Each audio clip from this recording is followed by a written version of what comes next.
Everybody, welcome to this episode of Think Business Live. Look forward to talking with James O'Brien. James, it's great to connect with you, co-founder, COO of Ducky, Ducky.ai.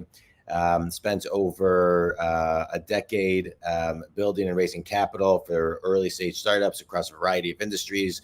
Now you're the co-founder and COO of AI startup called Ducky, process and workflow automation software for customer service industries. Let's talk about AI. I love AI. I think that AI is, I consider ChatGPT. I used Jasper for a short time, but I consider it kind of, I'm a business coach. I work with people all over the globe, and I have 7 virtual people that work with me. And number 7 is ChatGPT, because it's almost an extension of my brain. I use it as almost like somebody to talk to and brainstorm ideas amongst many other things. But where I really want to kind of kick off is, where do people get stuck in their fears with AI? I think that's a good place to start. I think a lot of people think AI is gonna take a lot of jobs, and there won't be new jobs, that come about. So kind of talk on that a little bit. Yeah, sure thing. Firstly, thanks for having me. Really good to see you. Really good to be here. I appreciate it. This is a wonderful and incredibly multifaceted question. I think to kick it off, the first place where people get stuck is just at the very beginning, which is ironic given that I think like tools like ChatGPT can be incredible cold start problem solvers. In fact, I think that's one of its greatest skills is, hey, I don't know where to start. Can you just give me some inspiration? Can I have somebody to riff with? Right. But what I mean by that is, I think people very often go into AI conversations or even just thinking about AI with incorrect assumptions about what it's capable of off the shelf. Really bespoke and nuanced systems that actually provide like specific proprietary benefit to businesses or even individuals. Not that there's nothing to be done that's beneficial right off the shelf, but very often they require a lot of data and a lot of fine tuning to actually be valuable. So like, just as an example, we get people talking to us all the time who are like, I'd really like to fire my whole support team. Like, can Ducky just replace them all? And I'm like, no, that's not how it works. Right. Yeah. Even if you want to do that, that's a whole nother conversation that I'm not really for. But even if you did, that's just not really how it functions right now. Right. And then the second thing I want to say to your question is, like, I think about AI more in the frame of like, AI is coming for your tasks, not AI is coming for your job. Yeah. And the reason there is that a lot of the things that like we as human beings are uniquely good at are connecting with others, empathizing. AI is not good at causation and correlation. Really anything that requires a human brain for higher level thinking, right, AI is not phenomenal at right now, but it's really good at mundane, repetitious, and like rote tasks. I fundamentally disagree with one of the things that you said before, not that you said it, but this like kind of overarching fear that people have, which is that AI is coming for your job and there won't be new jobs. Yeah, I do too. I feel the same way. You and I are on the same page, right? Yeah. And talk on that, like, it'll take some jobs, but I just want to chime in here because I read an article in, I think it was like before 2000. I can't remember, but I'm getting some of this wrong. But what it talked about was that, in the year, I think it was 2030, 85% of the S&P 500 will be 85% will be completely new in the next 20 years. It was an article that was forecasting out 20 years. And with that, with AI, with virtual reality, with all of these things, it was going to create so many new types of jobs. And so I think there's so many jobs that we can't even comprehend that are going to even be, because the industries and the companies haven't been created. So if you can talk on that, I would love to hear that, because I think people get stuck in that. Yeah, they definitely do. And a lot of this is also like kind of high level business strategy error too, which is like, you've got all these amazing people on your team, right? They're probably capable of a lot more than their current jobs actually entail. So to think that just because AI will take a portion of their tasks or their day-to-day away from them, that they don't have additional brain power and like strategic insight to give, such that your business can actually benefit in addition to that. I mean, I think it's just like underselling and not giving enough credit to humanity in general. Yeah. And again, similar to what you said before, like I would need to fact check what I'm about to say to like say it's super common. Right. But if we look at any industrial shift throughout the history of humanity, right? Yeah. Everybody always been terrified that machines were coming for their jobs when they were Right. manufactured by hand, right? Yeah, machines did come for their jobs, but other jobs were created, you know, supervisory jobs, strategy jobs. You know, there's so many things that we cannot even foresee yet that will come up and require human attention and labor.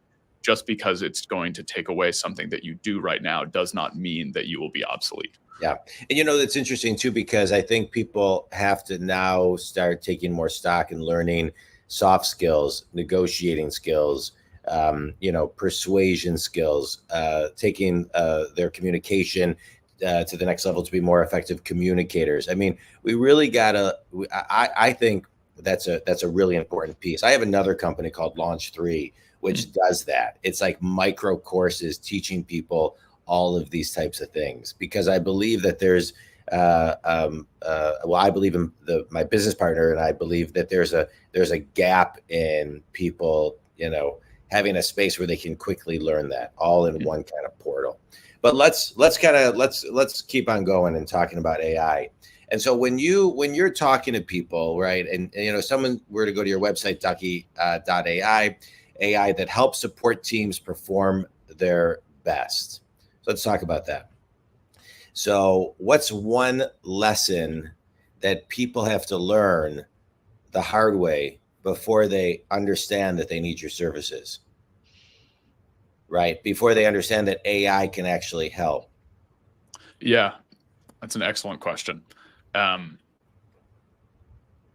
I think one thing that we also learned the hard way when we were building this and validating it is that there is an incredible spectrum of preference and skill, specifically within the customer support and service landscape. And I know that applies to pretty much every industry and every team.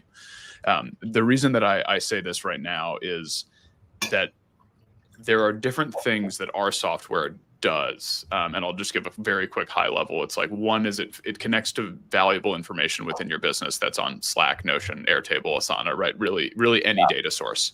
And it finds, based off of what a customer has written into you about, it will find relevant information within your business to help you understand what's going on and solve a problem faster. Another thing that we do pretty well is generate replies that a customer support person could use to respond to a customer with. Yeah. And I think very often when people look at a software solution, they think like, okay, cool. Do I need all of this? And what is the one thing that it does? But what we learned the hard way, and I think what other customer support leaders, when talking about our software, and probably a lot of other AI customer support software, have had to face, is that you've got to look at pretty much like maybe each person on your team individually, maybe a little bit more eloquently said, like different buckets of skill level on your team differently. And the reason I went through what we do specifically is because we've found, and now I think some of our customers have also found, that more junior agents, they really benefit from generated replies, right? Like they don't necessarily know where to start, especially if it's an emotionally charged message. Like they just kind of freeze up and they don't know how to start writing a response. So Ducky's really good for that. On the flip side, more senior agents have been doing this for years. They have all the tribal knowledge and they're thinking, look, I don't really need an AI to help me write a response because I could do this in my sleep. But helping me find the relevant information in order to respond to a ticket is really important. And it saves me, 15, 20, 25 minutes on any given interaction. So again, it's all just a spectrum, and you can't think about it as a one size fits all solution, because you've got every company is different. And then very often you have every single person within a company also has different skills. And you need to have a solution that at least speaks to and benefits the majority of them in different ways, ideally. I'll tell you one thing that I think a skill set that is missing in most people, and I see this. I'm a business coach. I work with solopreneurs to Fortune companies, salespeople to CEOs, and everything in between. And one thing I see is that AI, you're talking about, for example, can create the responses, but then it takes the human being to actually send it to the person, and the act of follow up and finding time and making it a top priority and being consistent with, taking this content that's easily provided to you and actually using it. That to me is the hard part. That's the hard part for people. I talk a lot on this podcast.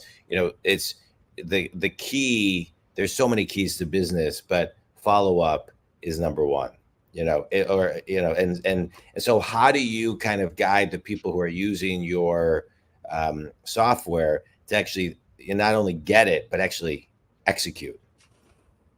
Yeah, it's an interesting thing that we, like most things in any business, we've learned the hard way is, Ducky can respond on your behalf.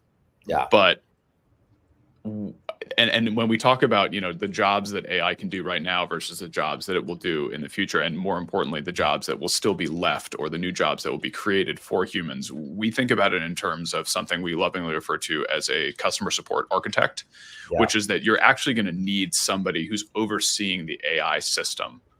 Similarly, like when you put in Salesforce, right? Like people talk about having an evangelist internally, right? Like champion internally to build the system, implement it, and maintain it. And I think for most of these AI systems, if you actually want them to generate like outcomes for your business that are specific to your business and what you're hoping to achieve, they're all going to need somebody who's overseeing them and who's looking at the responses it gives, just as an example, that are bad, those that are good, saying, hey, double down on this one. This is what I want. Please don't use this one. So I would say that's like one of the more interesting things that we've seen in the past, year and change. All right, good. I love it. Let's talk about, you're talking about you need somebody to kind of oversee the system. Who has overseen you as a mentor that, along the way has given you kind of, guidance to help you, do many of the things that you've done? Just to kind of, name a few. You've co-founded Ducky. You've got a background in, during your tenure at, I may be butchering this name, Valkyrie Investments. You launched United States' second Bitcoin futures ETF and grew to over $1 billion in assets. Before that, you were the first to hire at Alto IRA, a Nashville-based fintech company specializing in self-directed IRAs. Successful there. You're a decorated piano player, moved to Nashville in a band, so who was the mentor that kind of planted seeds for you to kind of, tap into your intrinsic drive to accomplish what you do? Man, that's an amazing question. So just to clarify for everybody listening, we ask good questions here. I've seen that. I appreciate that. Yeah. I'm not a decorated piano player. I've been a singer all my life. I've only played piano for about a year, so I can hack away and I can sing while I play. Your bio made it sound like you were. All right. Cool. We'll need to edit that because that is definitely some misinformation. Yeah. I did play this morning, but decorated, no. All right. I don't edit these, but I take away that word. Okay. So yeah. It's all right. Who was the mentor that kind of, planted some seeds early on? Yeah, for sure. I think just like probably most of us in this world, it's different people at different phases of life. Growing up, it was really people in the music space. People like choral teachers, music teachers, band leaders, a cappella leaders, like folks that would essentially just open my eyes to different possibility and showed me the benefit of just working really hard and the output that can actually have. And then I think as I, almost accidentally like broke into startups early on, it was my co-founder's dad to begin with, my first co-founder. Yeah. He had an entrepreneurial background. He was an attorney, and it was really nobody in my life had ever been like, hey, you can go start a business and you can do this yourself. Like both my parents were entrepreneurs, but at like a very kind of like local business level. I'd never really met or interacted with somebody who showed me what it meant to raise capital and grow a scaling business. And that was kind of a tangible career path that I could take. So that was a big eye opener. And then probably most notably in like my startup career was the CEO of Alto, Eric Satz. He took a bet on me when nobody really should have, at least on paper, taken a bet on me. And I'll never forget kind of what he said to me when we had our quote unquote job interview, which was like, look, I don't really care about financial services expertise or fintech's expertise. I just care about somebody who enjoys speaking to people, who cares about other people and our customers, and is going to put in the work. He's like, I can teach you everything and you can learn everything else along the way. And that methodology, is I'm sure probably resonates with you too, is really what's given me everything that I have. Is just put your head down, do the work, be humble enough to ask for help, and know that you're probably wrong on most things, and then just keep the at-bats coming. Yeah, keep grinding. Good. I love it. All right, let's do a mini business course on AI and Ducky. So somebody comes to your website, a company's in need of your services. 3 things that they're going to get from working with Ducky and your AI software. Number 1. They are going to get increased productivity from their team. And by that, I mean it will take them less time to do the tasks that they're already doing, which allows them more time to do more mission critical strategic tasks. All right, good. Number 2. Number 2 is they are going to, thanks to Ducky finding relevant information, they're going to find the right information faster. And very often they're going to find information that otherwise would have been lost to time in things like Slack conversations and tribal knowledge that's really just usually passed from person to person and doesn't get documented. Okay, I like it. Number 3. 3 is they are going to, in my opinion, have a very friendly introduction to AI because everything, and by that I mean they're going to hopefully build an AI backbone within their company that feels comfortable and additive to humans as opposed to something that's aiming to replace them. So I think every company is going to have not only an AI strategy, but probably also a culture around AI and how they want it to impact their folks, their team. And the way that we're approaching it is that your team is awesome. We're not here trying to replace them. We're trying to give them tools so they can be better. And then the company as a whole can be better and more strategic. Give a 30-second example case study of how it works. Yeah, so a common example that we see is that a customer will email into your support team with a problem that you've seen a million times. But as we and customer support all know, just because you've seen it a million times doesn't mean you either have a macro for it or that the macro is actually applicable to every scenario. So that ticket comes in, the customer support person opens up Ducky, and immediately they can see, hey, I know exactly who this person is. I know exactly their order history as an example, and they're asking about some specific problem that I don't exactly know our standard operating procedure on. Ducky will find that for you so you can read it in 30 seconds flat without having to open a bunch of tabs. And then lastly, because Ducky's trained on all of your customer communications through the years, Ducky will say, look, I know this problem. I know that the answer I'm telling you to respond with is definitively going to solve it and create positive customer satisfaction.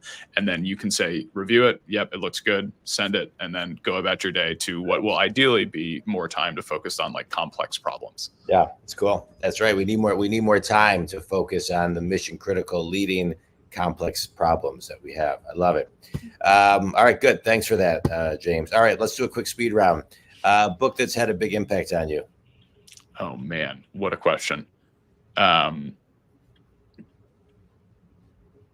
City of Thieves by David Benioff. Okay, that's a good one. You know what I'm reading right now? I'm loving the autobiography of Tesla. It's fascinating. You would love it. You would love it. He's I've studied him a little bit, but it's called My Inventions. He's a fascinating person. The best piece of wisdom you've ever received? From credit to my mom. Don't try to be the best person. Just try to be the best James O'Brien that you can be. Yeah, love it. Love it. Finish this sentence. One thing everybody needs to do today to take their AI knowledge to the next level is? Read Super Intelligence. Okay, good. Tell everybody who your ideal clients are, how they can connect with you, and all that other good stuff. Our ideal clients are right around Series A, Series B SaaS companies. We find that SaaS support is a lot more nuanced than a lot of other industries. It's a harder problem to solve. And as a result, when the software works as it should, it's actually a more valuable buy. And we're talking, usually customer support teams between 15 and 50 are kind of our ideal customers at this stage. Okay. And then if anybody wants to learn more, www.ducky.ai. You can get in contact with us there. You can watch our demos, and anybody is always welcome to email me directly, james@ducky.ai. That's great. Well, James, I appreciate it. This was great getting to know you, learning about your business. Think Community, as you know, I'm a business coach. I work with people who are successful and stuck. I get them unstuck. I love this podcast. I get to have guests like James on to give guidance on how to get you unstuck. I just want to extract one thing, which you said, which I think was, you said a lot of great things. One thing you said is that AI is looking to take your tasks, not your job. And I think that was great. So Think Community, it is important to learn some skills that keep you competitive, like we talked about earlier, negotiating, persuasion, all of these things, learning Excel or Word or, technology. If you're not savvy in it, lots of things we can do to control ourselves so we can control and stay ahead of any AI concerns. James, this was great. Give me your website one more time. www.ducky.ai. All right. And if you want to talk about coaching, you can reach me at johndwoskin.com. James, this was great. Thanks, man. Thank you, John. Appreciate you.